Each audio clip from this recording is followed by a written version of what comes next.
Right now, no deal exists. No partial deal exists. And unless Iran is able to make the difficult decisions that will be required, there won't be a deal. Nothing is agreed until everything is agreed. That is the standard by which this negotiation is taking place, and anyone who tells you otherwise is simply misinformed. The sounds are those of people warning that if you give Iran a nuclear inch, they will take a global disaster mile. But under the din, there are some who still believe that a deal between America and Iran with regard to nuclear weapons is really good for both sides, an argument that is buried and called very suspect by almost every expert. We are still joined by author and political commentator Linda Tirado.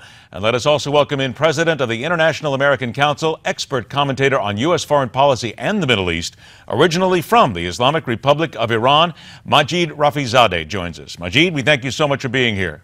Thank you for having me, Edward. Let me first get your reaction from Benjamin Netanyahu's speech this morning. Well, I totally agree, Edward. If you look at Iran's nuclear file, we started with 6 UN Security Council resolution demanding Iran to stop its uranium enrichment. And now look at the deal that the US and Iran are working out. The deal basically allows Iran to enrich uranium. The deal allows Iran to retain thousands of centrifuges. First, it was 500, then President Obama increased it to 3,000, then it went to 4,000, and now they're talking about 6,000. And more recently, there is news leaks about sunset clause, which they put limit on Iran's nuclear program.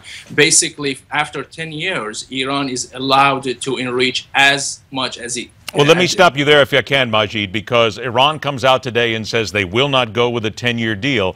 And let me then also point forward, your article points out a win-win nuclear deal for Rouhani and Obama. How can that possibly be when the Iranians lie and cheat constantly and are constantly trying to change the rules? There's talk of a secret nuclear parallel program in Iran at this point. So how can it be a win-win if we are continuing to allow Iran to be on the path to nuclear bomb making? Well, I think it's what I said. It's a win-win scenario. It's from the perspective of President Obama and Rouhani. Iranian government held firm from the beginning. The concessions all the time being made are by President Obama, and the reason is that President Obama's policy on Iran is either appeasement or war, and he doesn't want to go into war, so he appeases. He gives concessions, compromises, and he wants to save face that the nuclear talks are progressing. Though they are not progressing. There was a report last week from IAEA that they are still concerned about some undisclosed nuclear sites in Iran. So President Obama thinks that there are two just approaches, but I think there is another approach, which we started with that. That was sanctions. That was the reason Iranian government was brought to its knees, and it came to the negotiating table. But the problem is that we started to give concessions, unprecedented level of concessions that appease the Iranian government. And let me tell you, Edward, even by the terms of the agreement now, if Iran signs the agreement now,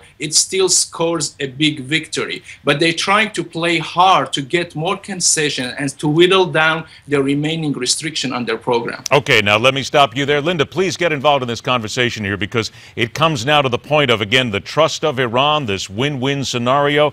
And I'm wondering if even you, as somebody who follows politics astutely, if you're pleased to know that the president still continues it on a path where he's going to demand peaceful sanctions and not real harsh action. I mean, I'm a Marine's wife, and I am always in favor of a peaceful path over a military one. With that said, anybody who thinks that they can trust Iran clearly has never raised small children.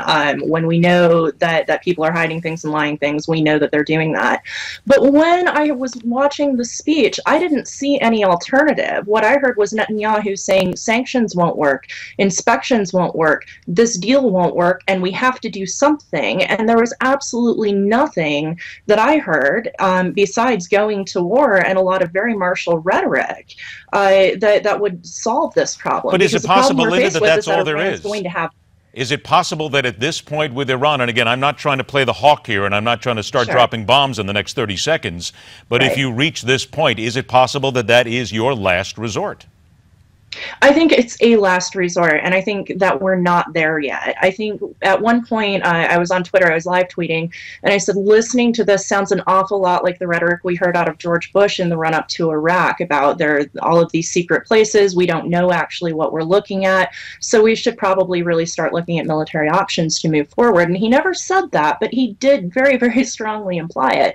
And as, you know, an average American who does watch politics fairly closely, I'm willing to bet that there is more room at the table than the options that we're discussing. Simply because this deal isn't to everybody's taste doesn't mean that we can't come up with something that is. And that's entirely the point of negotiations, is to say, okay, this won't work for us, that will. Okay, Majid, then I throw it to you then. What would work at this point? Because let's all throw up our hands and say that sanctions haven't worked, the Iranians are still cheating, they're still getting away with whatever they want at this point. 10 years is not going to work.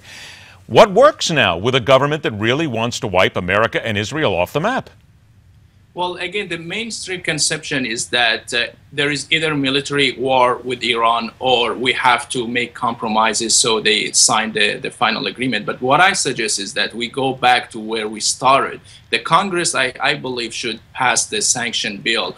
And with the collapse of oil prices, Iran economy is really under a very difficult situation. So then we come to the negotiation tables, and here we have to ask them to stop the enrichment of uranium completely. There is no 10 years, and after that you can spin as many centrifuges as you can or become a nuclear threshold state. There is no compromises. There is no enrichment, or otherwise the sanction will be increased. So there is no talk of war. There is no really the aggression. There is only the old say of carrying carrot and stick at same time. So I think that's what we should have done, but we should not really set the precedent for Iran to have a predictable path in 10-15 years to become a nuclear state, and then we have the hyper-proliferation in the region, which every country will try to seek a shelter to become nuclear.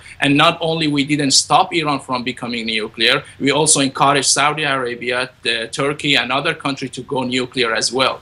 Both made excellent points here. Please, you got 10 seconds, Linda.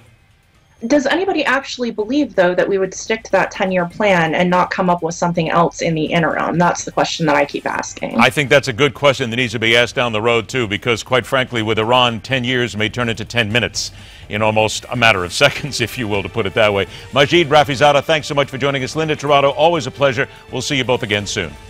Thank you. Thank you. All right, take care. Another hint that this is just Google's world and we live in it. Next on MidPoint.